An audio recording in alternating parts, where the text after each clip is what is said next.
আজকে চিকেনের গ্রেভিটা যতটাই টেস্টি হয়েছিল, চিকেনটাও কিন্তু একদম জুসি হয়েছিল খেতে।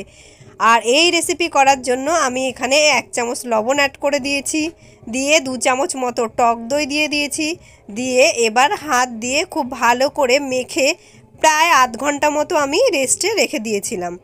এইদিকে একটা কড়াই খুব ভালো মতো গরম করে নিয়েছি, তাতে বেশ কিছুটা সর্ষের তেল দিয়ে দিয়েছি। এর মধ্যে দিয়ে দেব পেঁয়াজ বাটা, আর তার সঙ্গে দিয়ে দিলাম আদা আর রসুন বাটা।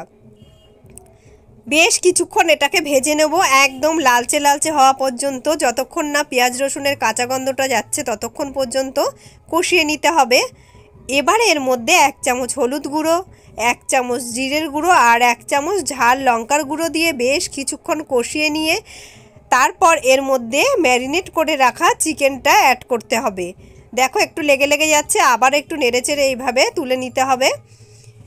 এবার আঁচটা বাড়িয়ে দিয়ে বেশ কিছুক্ষণ ধরে খুব ভালো করে নেড়েচেড়ে মশলার সঙ্গে চিকেনটাকে মিশিয়ে নিতে হবে।